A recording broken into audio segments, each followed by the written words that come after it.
Hi, welcome to Cheltenham Chat, episode 5. So much to talk about again today.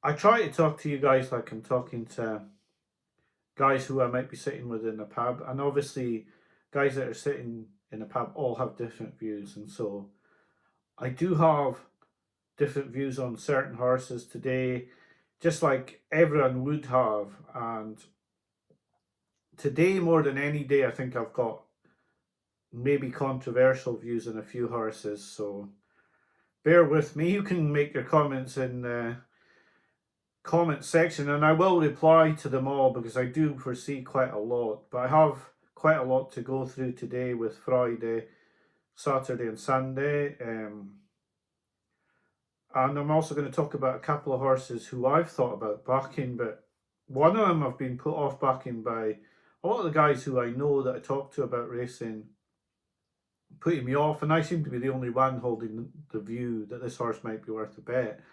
And the other one, I've just got a bad record with their horses, and perhaps even though a couple of things made my view even firmer over the weekend, I've not gone with the horse. But I'll explain that further in the video. So firstly, I'll get on to Friday, Saturday and Sunday.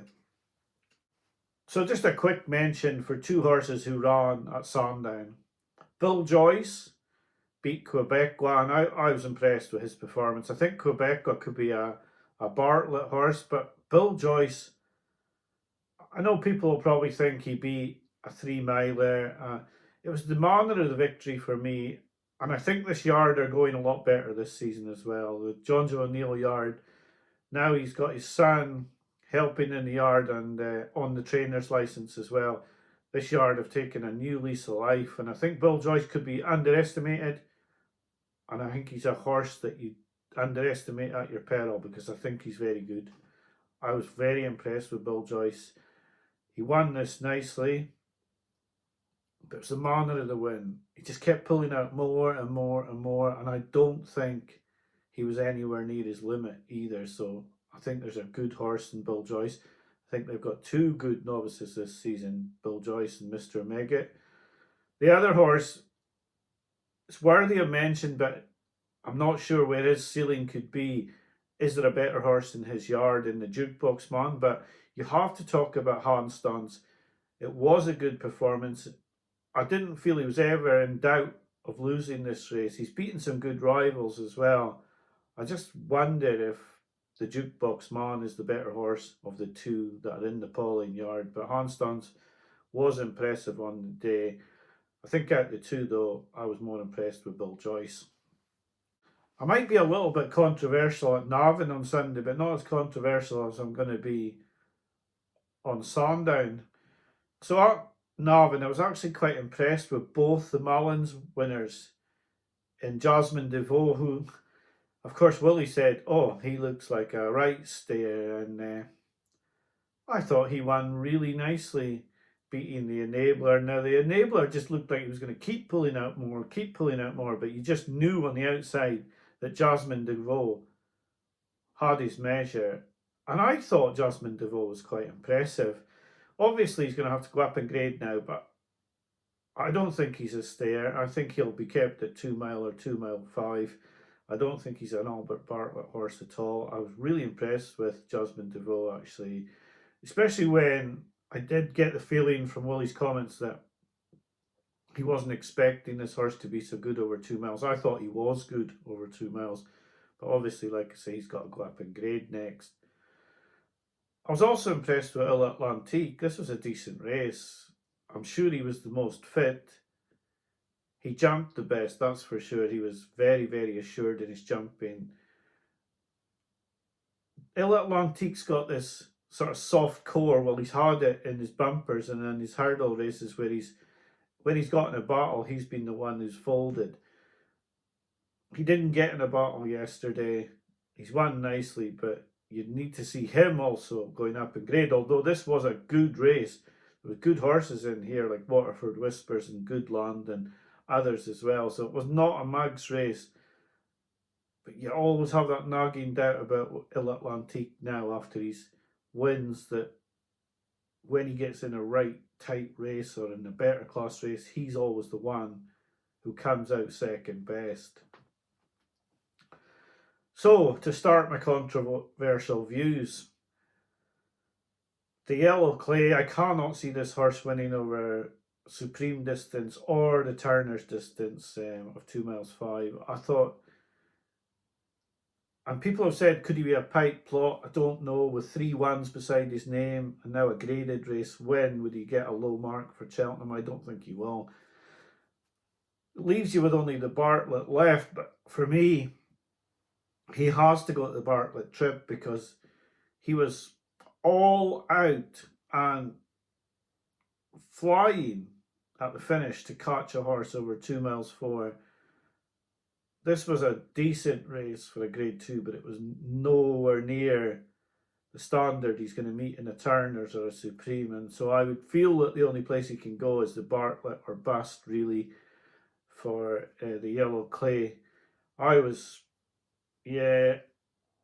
Before this race, I did think the Turners was going to be a bit of a push, but after this race, I think there's no chance he's going to be speedy enough to win a Turners.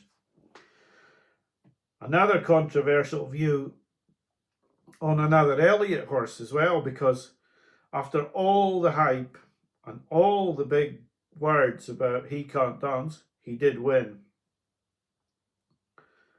But he can't win at Cheltenham unless he produces a lot better than this. I was not impressed at all.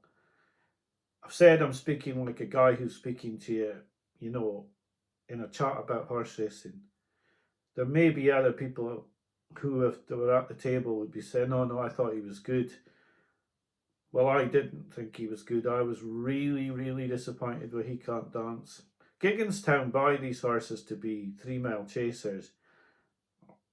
He's going to need to produce an awful lot better than this. I thought he had his ground. I thought he had everything in his favour to win this as he liked.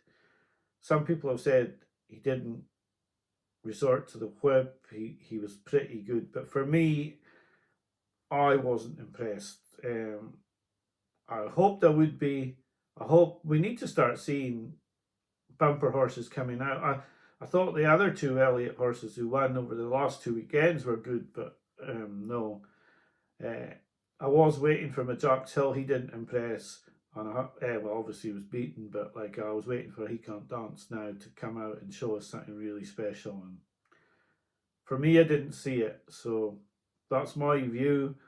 I wasn't impressed with the Yellow Clay, even though he did manage to get up. I think he's a Bartlett horse, and He Can't Dance. I would say it would be a very poor bumper if he wins, unless he shows something a lot better next time out. 3 races to talk about at Sandown. Now, I'm only going to mention one of them with a view to further on in the video, but Honky Tonk Highway won the first race, and I was delighted with that result for a reason, so we'll talk about that later. Skelton also won the Henry VIII. I'm going to talk about that after I talk about Jonbon. Jonbon won in his playground. Sandown's Jonbon's playground. He loves it. He looks good there.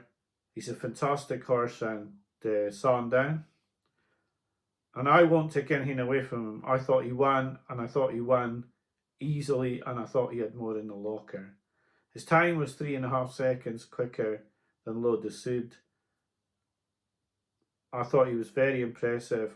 I just won't be with Jonbon at Cheltenham because I don't feel that's his track. And I also feel, although it's not Gaelic Warrior's track to an extent, that Gaelic Warrior was always going to be my champion chase horse after the Arkle last season. I was impressed with him where others weren't. But then plenty said he wouldn't go around Cheltenham, and I said he would. So I'm going to be with Gaelic Warrior for the champion chase. And I know that Energemene's won today, and I have to talk about that in a few minutes as well. But for me, I'll be with Gaelic Warrior in the champion chase should he get there. Okay, Jonbon's win pushed him into 5-2. He was good, but like I say, this was his playground, and he's beaten good horses. Take nothing away from him. He was very good. I just won't be with him at Cheltenham. But now on to my controversial view. Coming into yesterday's race, I was really keen on L'Eau de Sud. when I say coming into the race, I was hoping against hope that Don Skelton wouldn't run in the Henry VIII. It's a race I really don't like. I'm not really a big fan of running on the in heavy ground at Sandown, full stop. So I liked Lodesud for for the Arkle after his last run at Cheltenham. He was 3 seconds slower here than Jonbon. Jonbon won easily. Lodesud, I felt, was just about all out. And I don't think these are the best Elliott horses over 2 miles. I think that Firefox is better than these two. Touch Me Not has jumped brilliantly on his first 2 runs, but he halved the fence in this race and was only beaten 4 lengths. And Down Memory Lane didn't jump any fences very well, hated the ground, and he was not beaten as far as I would have liked, considering how poorly I felt he ran. So I went into yesterday very keen on Lodesud, but hoping he wouldn't run in a slog at Sandown. He's won in a slog at Sandown. It's another 60,000 or so towards Dan Skelton winning the trainer's title. But for me, I'm not convinced this has done his chances of winning the Arkle a whole lot of good. And these videos are about the races at Cheltenham more than the races that they've won at the weekend. I would have rather not see Lodesud run in this race, but he has run. He's run really well. He's won. He's made one mistake, but obviously in ground like this, that's what happens, because it's not as easy to jump out of deep ground as it is to jump out of decent ground. I think this race was a bit of a slog, which I hoped Lodesud wouldn't have early in the season. I said in a previous episode that I said that Dan Skelton and Nigel Twiston-Davies are sometimes guilty of over racing horses, and I feel that this battle win could cost Lodesud the war. I do feel like that. I know that lots of people are going to disagree. I fully anticipate lots of people disagreeing. It's my view. I don't like horses getting a slog like this at Sandown. And as I've already said, I'm not convinced these were the top Elliott horses. I think Firefox is better than Touch Me Not and Down Memory Lane. But he's got Lodesud into a right battle here. And although he's come out the right side of it, by the time he's given a prep run, which will probably be in the Kingmaker, he'll have run 4 times this season before he goes to the Arkle. And I'm not convinced that this slog was what he needed. And whether I'm right or wrong, I'm just not convinced that this was the right thing to do. With an Arkle in mind, with a trainer's title and with owners winning Grade 1s, of course it was the right thing to do. But for me, I'm only thinking Arkle. I'm not thinking about winning a Henry VIII or a Kingmaker. I'm thinking what's going to win the Arkle, because it's just a Cheltenham chart. I'm thinking about what's going to win the Supreme, Arkle, Champion Hurdle, etc., etc. And I liked Lodesud for the Arkle. And I have to say, I'd backed Lodesud for the Arkle, but I wouldn't put counterfeit money on him now after this win, which I know everyone's going to say, how can you say that? He's won a Grade 1 and he's won well. I just feel like this wasn't a race he should have gone for if he wanted to win an Arkle. I hope you understand my view. You can let me know in the comments, but I just feel this wasn't a race I would have put him in if I wanted to win the Arkle. Sunday. Right. Where do we start with Sunday? Well, I know where I start. Jello absolutely thrashed Protectorate at Huntingdon in the Peterborough Chase. And I can find nobody that can tell me why Jello's not in the betting for the Ryanair. He's just beaten the Ryanair winner hollow, thrashed him. And I mean thrashed. Charlie Deutsch was looking round there with 6 furlongs to go. He's won, hard held.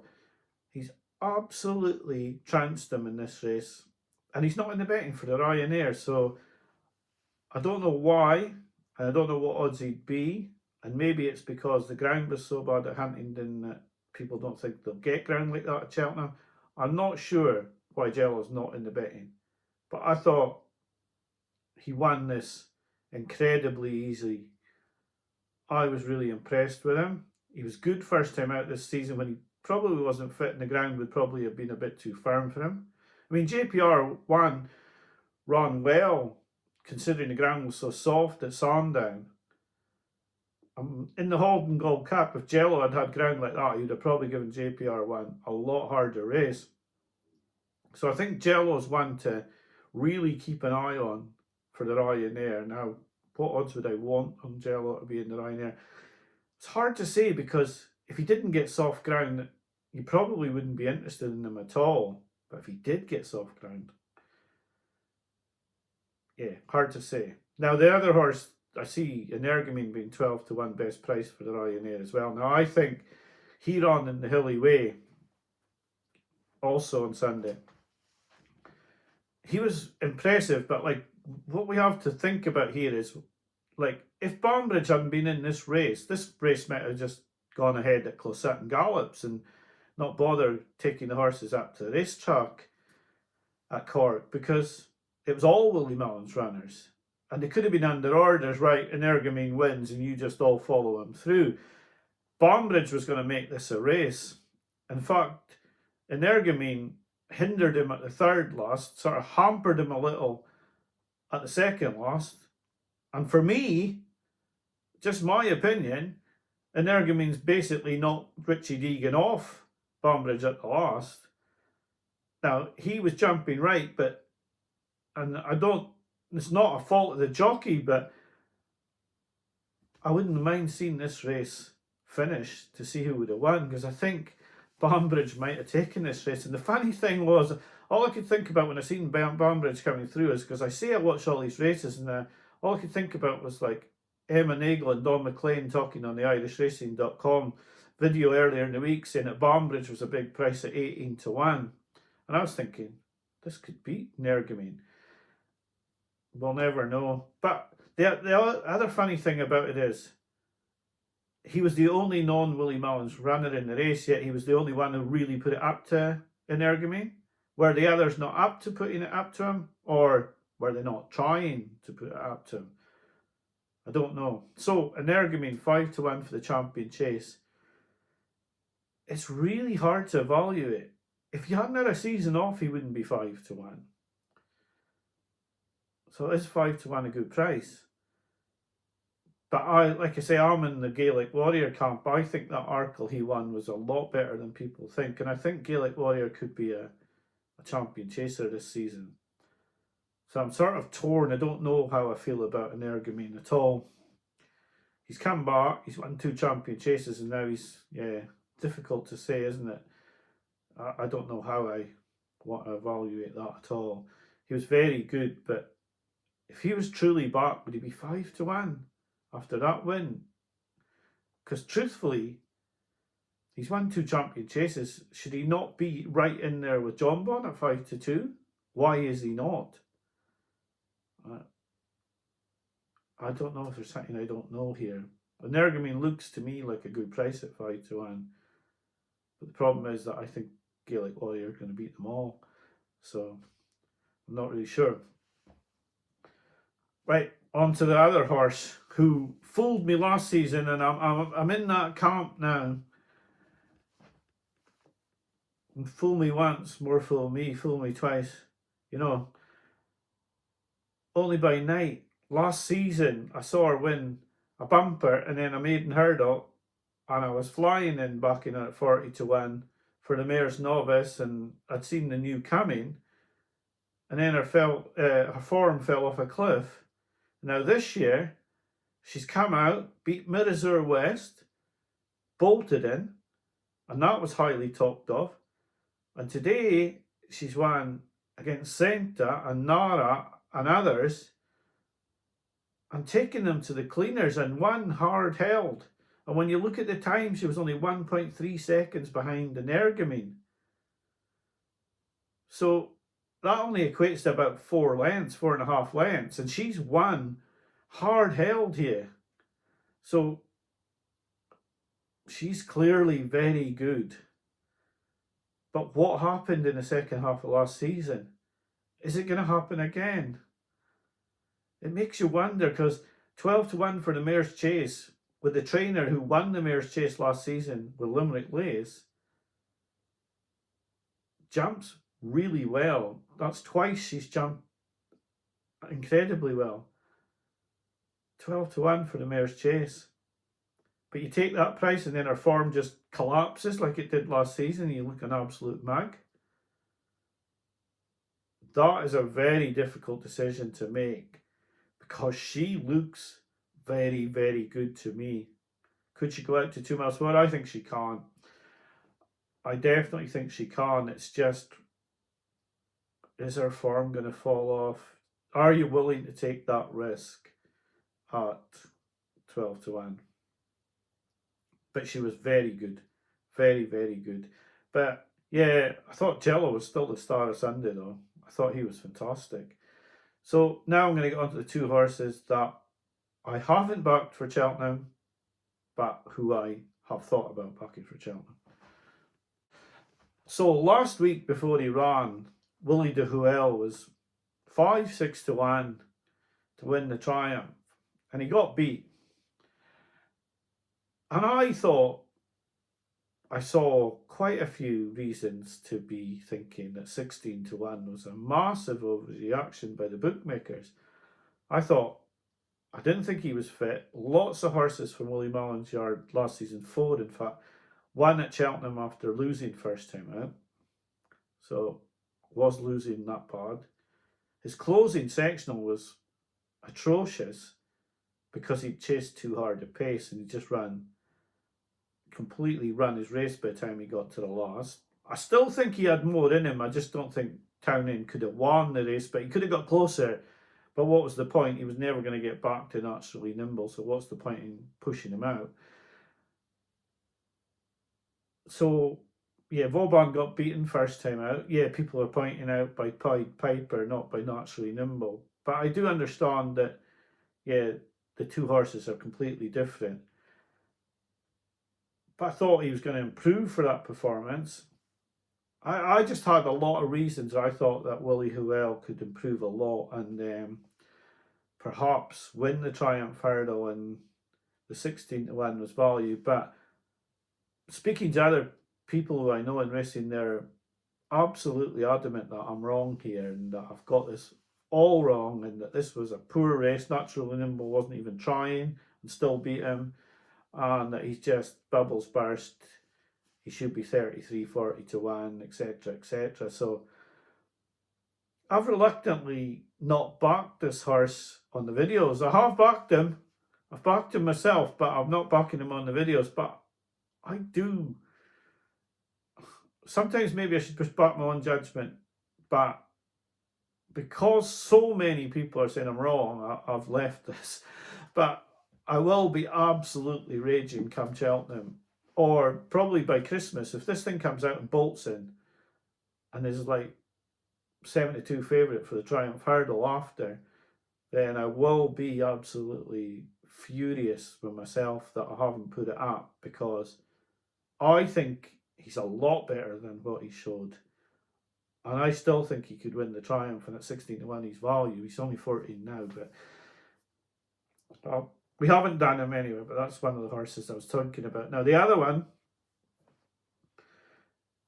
is That's Nice of Nicky Henderson's for the Mayor's Novice at 12-1. Now, we're not going to back this horse in the videos either, but I was keen on this horse after she won, sorry. And you all know that because that was in a previous episode. But since that, Honky Tonk Highway has come out and won on Saturday and stayed on really well over 2 miles. Now, he's beat her, and she's won a listed bumper and 2 other bumpers as well. He's beat her. No, she's beat her, sorry. That's twice I called her. Anyway, she's beaten her in a hot counter. Absolutely battered her. And there was a lot left. And it was over 2 miles 3. Now, I'm going to have to talk about an interview Nicky Henderson did with Champ.ie. It's 25 minutes into their video last Thursday. And Nicky was a bit more relaxed about talking about his horses, and he was asked about That's Nice, and he said she's going to come out over 2 miles this week to see if she's got the speed for Cheltenham. Now, I am absolutely just I cannot see how she hasn't got the speed for 2 miles. She went over 2 miles 3, and she was hacking, she was lobbying going past the leader. I'm certain she can drop down 2 furlongs because it's 2 miles 1 in the Mayor's Novice and on the stiffer track. So I really like this horse. Why am I not putting her up? I've put up, I think, 4 Nicky Henderson JP horses, and none of them's made it to Cheltenham. Always, always, always get them wrong. I never put her up after her debut because of this reason. And I'd rather, even though I'd like to get a winner on the videos, I'd rather she won with my money on and I had no bet in this race than to put her up and then see another Henderson horse go down and I get another JP horse wrong. So I'm not putting her up either. These are the 2 that I was thinking of doing, but I'm not going to do them. I'm going to keep the powder dry. I'm going to keep, I know everyone gets frustrated, but these are the 2. I've backed them personally, but I'm not backing them on the videos because of the reasons I've said, but I do like them both. So finally, today I'm going to say that there may be a video next Saturday night or Sunday morning. If there isn't a Cheltenham chat by Sunday 2 o'clock, then it's probably unlikely there will be an episode next week if there isn't one by Sunday 2 o'clock. But it will not include Sunday's racing. I have things to do on the Sunday, and yeah, so you may get a video that includes Saturday's racing next week. So that's my views on the racing. You can let me know what you think. Do you think Lo de Sud is still a great chance of winning the Arkle? For me, I'm far less confident now. In fact, I'm not confident at all. Am I right to leave those 2 bets out, Willie de Huel and That's Nice?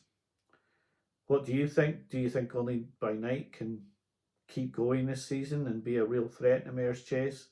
You can let me know all these questions in the comments below. So thanks for watching. I hope you have a great week. Bye for now.